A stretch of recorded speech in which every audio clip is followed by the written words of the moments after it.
ಸ್ನೇಹಿತರೆ ನಮಸ್ತೆ. ನಿಮ್ಮೆಲ್ಲರಿಗೂ ಶುಭ ದಿನ. ಇವತ್ತು ವಿಶೇಷವಾದ ದಿನ, ಪ್ರತಿದಿನ ವಿಶೇಷವಾದ ದಿನ, ನಮ್ಮೆಲ್ಲರಿಗೂ ಪ್ರತಿಯೊಬ್ಬರಿಗೂ ವಿಶೇಷವಾದ ದಿನ. ಏನಪ್ಪ ವಿಷಯ ಅಂತೇಳಿದರೆ, ವಿಶೇಷವಾಗಿ ಅಂಗವಿಕಲರ ಅಂತರಾಳ ಯೂಟ್ಯೂಬ್ ಚಾನಲ್ ಅವ್ರಿಗೆ ನಾನು ಮನವಿ ಮಾಡ್ತಾಯಿದ್ದೀನಿ.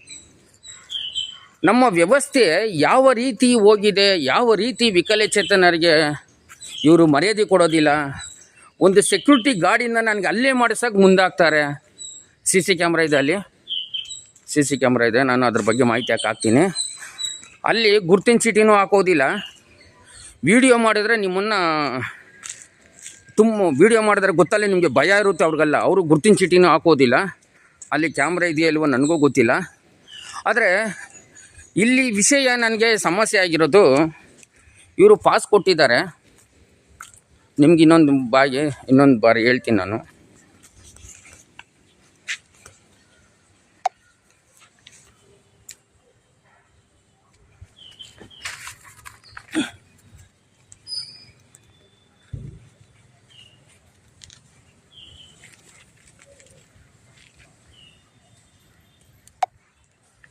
ನಾನು ಹಿಂಭಾಗ ವಿಳಾಸ ಇದೆ.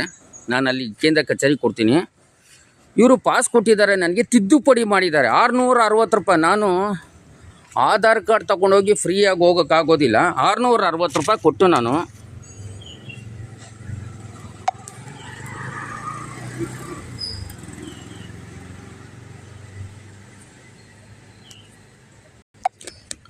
ತಿದ್ದುಪಡಿ ಮಾಡಿರ್ತಾರೆ. ಇದ್ರ ಬಗ್ಗೆ ಪ್ರತಿದಿನ ನನಗೆ ತುಂಬ ಬೆಂಗಳೂರು ಮಹಾನಗರ ಸಾರಿಗೆ ಸಂಸ್ಥೆಯಲ್ಲಿ ತುಂಬ ಗಲಾಟೆ ಆಗ್ತಿದೆ. ತಿದ್ದುಪಡಿ ಮಾಡಿದ್ದೀರಿ, ಇದು ಸರಿ ಮಾಡಿ ಅಂತ ಹೇಳ್ತಾನೆ ಇರ್ತಾರೆ. ನಾನು ಆದಷ್ಟು ನಿಭಾಯಿಸ್ಕೊಂಡು ಬರ್ತಾ ಇರ್ತೀನಿ. ಲಾಸ್ಟಲ್ಲಿ ನನಗೆ ಟಿಕೆಟ್ ತಗೊಳ್ತಾರೆ, ನಿರ್ವಾಹಕರು ಟಿಕೆಟ್ ತಗೊಳ್ತಾರೆ. ಅದನ್ನು ತೋರಿಸ್ತೀನಿ, ತಮಗೆ ಪೋಸ್ಟ್ ಮಾಡ್ತೀನಿ.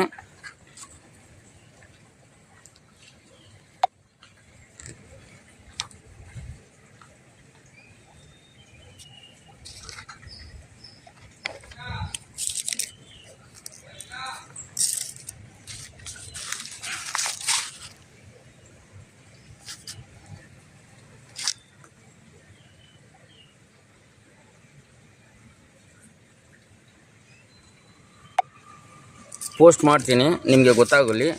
ವಿಶೇಷವಾಗಿ